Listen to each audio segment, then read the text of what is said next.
திருவருகை காலம் வெள்ளிக்கிழமை. மத்தேயு நற்செய்தி பிரிவு 9 அருள்வாக்குகள் 27 31 வரை.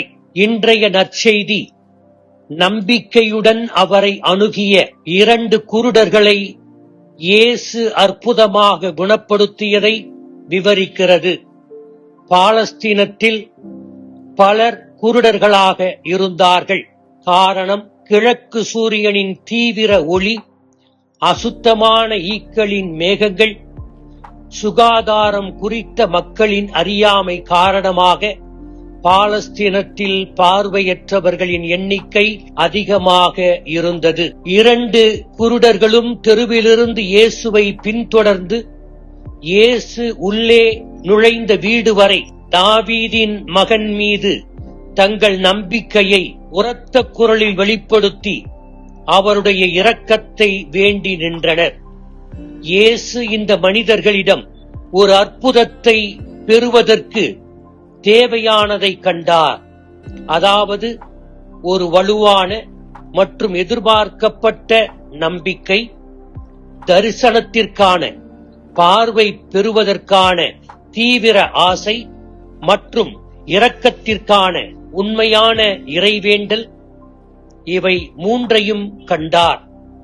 அவர்கள் குணமடைந்ததை பற்றி யாரிடமும் சொல்ல வேண்டாம் என்று அவர்களுக்கு அறிவுறுத்தப்பட்டாலும் அவர்கள் குணமடைந்தவுடன் நகரம் முழுவதும் இயேசுவின் குணப்படுத்தும் சக்திக்கு சாட்சியாக இருப்பதன் மூலம் உடனடியாக தங்கள் நன்றியை தெரிவித்தனர். இன்றைய நற்செய்தி நமக்கு தரும் பாடம் என்ன?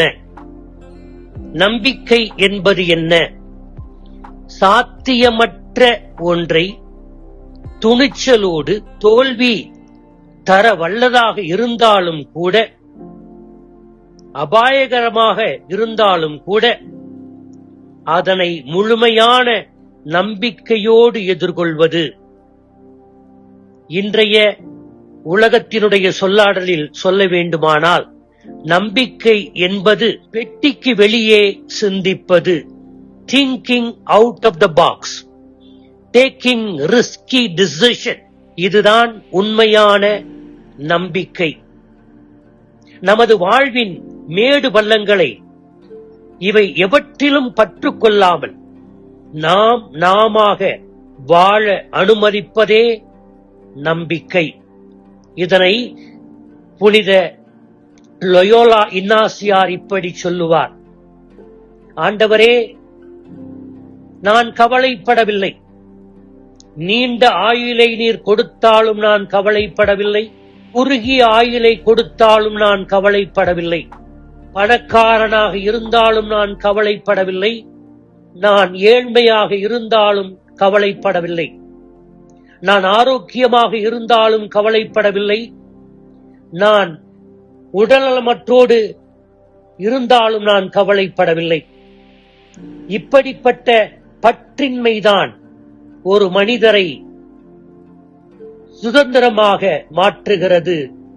சுதந்திரம் ஒரு மனிதனை வித்தியாசமாக சிந்திக்க வைக்கிறது, பல புதுமைகளை செய்ய வைக்கிறது. இப்படி வாழ நமக்கு நம்பிக்கை தேவை. எதிலும் பற்று வைக்காமல் பற்றற்ற கடவுளிடம் மட்டும் பற்று வைத்து விடுதலை உணர்வோடு எல்லாவற்றையும் செய்ய அவர் மட்டுமே நமக்கு சக்தியை தருகிறார். நம்மை சுற்றியுள்ளவர்களின் தேவைகள் மற்றும் எதிர்பார்ப்புகளுக்கு நாம் பெரும்பாலும் கண்மூடித்தனமாக இருப்பதால் நமக்கும் கண் பார்வை தேவைப்படுகிறது, உள்ளொளி தேவைப்படுகிறது. நம்மிடம் இருக்கின்ற இயேசுவையும் நமக்கு இறைவன் கொடுத்திருக்கின்ற ஆசீர்வாதங்களையும் அடுத்தவர்களோடு பகிர்ந்து அடுத்தவர்களில் கடவுளை காண நமக்கு ஆன்மீக பார்வை தேவைப்படுகிறது. நம்மிடம் இருப்பதை பகிர்ந்து கொள்ளவும் ஆன்மீக பார்வை தேவைப்படுகிறது. அதற்காக தொடர்ந்து மன்றாடுவோம். ஆமீன்.